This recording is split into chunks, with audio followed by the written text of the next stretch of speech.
so much for being here. Maraming salamat for your time. Thank you po talaga for visiting me on my 7th month. We feel so special. Thank you. Kamusta si baby? Malikot. Malikot. Lalo na sa gabi, malikot siya talaga. Feeling ko may party kami every night. Pag ano, minsan pagpatulog na ako, yes baby, we're going to sleep now. Ginaganon ko siya para alam niya na matutulog na kami. Malikot siya. So how's the feeling, yung excitement ninyo now that syempre Palapit na. Sobra akong excited. Parang alam mo, it's for real na talaga.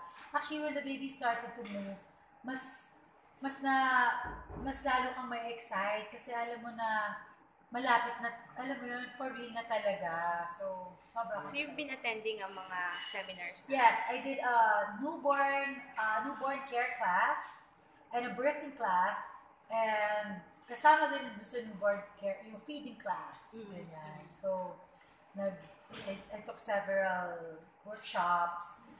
Kasi, I know a lot of people say na when you won't need it because when the baby's there, you will know what to do. Mother instincts will kick in. But I feel na it's good to be prepared. It's good to have, may knowledge ka pa rin na sarili mo, di ba? I mean that you learn, di ba, na para mas prepared kapag dating niya talaga. May special diet po ba kayo ngayon? Na I just don't eat cakes, except on baby showers, I'm allowed. But I don't do cakes, ice cream, I don't do cookies, but sobrang hirap, ang sarap niya. But yun talaga, the sweets. But I still eat fruits kasi I believe they're good sugars. So, I just gave up the dessert talaga. If it's too sweet, if I know, ay, masyado matamis, erase. Kasi nga, because of my gestational diabetes. So, you plan to give birth sa US po? Yes. And you're leaving soon din? I'm leaving next week already. Will you be with Sir Robin? Hopeful ako in my head, I will. Oo, so sana gusto ko gumalaw siya. Yes, baby, daddy's going to go with us. Oo, so in my head, kasama siya. Sana makasama siya talaga. But you have family naman there to take care of? Yes, I have family there.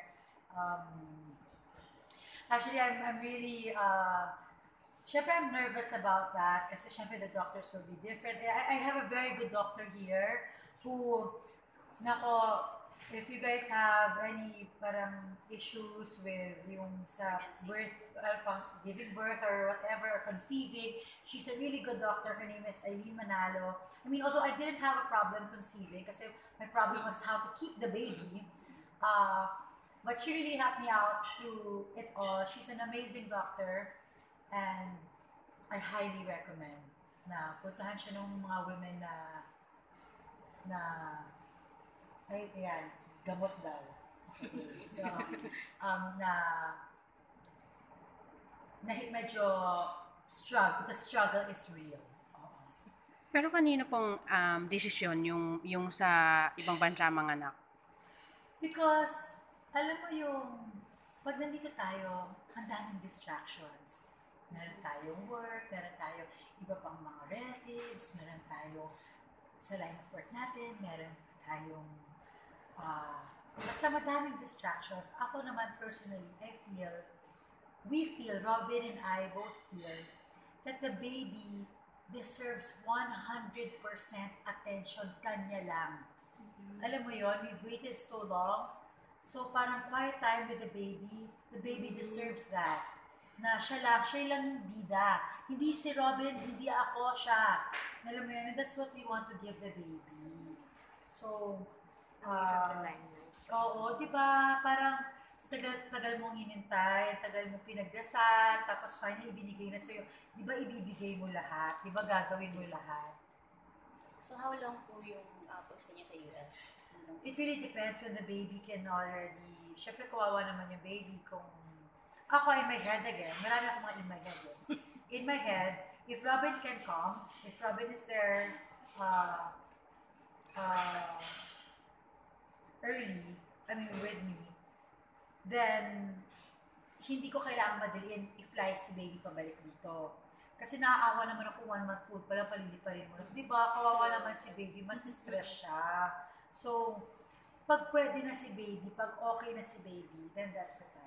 Ay, magbalik po tayo sa preparation kit. Yes. Nakita ko sa Instagram mo, in-stock ko talaga ang ibaba. Uy, thanks. Yung pag ano ng pagpapaligo sa baby, parang doon ka natatakot, ang fear mo, no? Oo, takot ako So, doon. meron parang nurse na nagturo sa'yo. Yes, paano yes. Si Nurse Joyce, tinulungan niya ako. Magaling siya, nag-hold din siya ng mga breastfeeding class si Nurse Joyce. She taught me how to bathe the baby. Hirap kasi talaga, di ba? Kasi isip ko kasi, I also took a class of parenting emporium sa newborn care naman yun.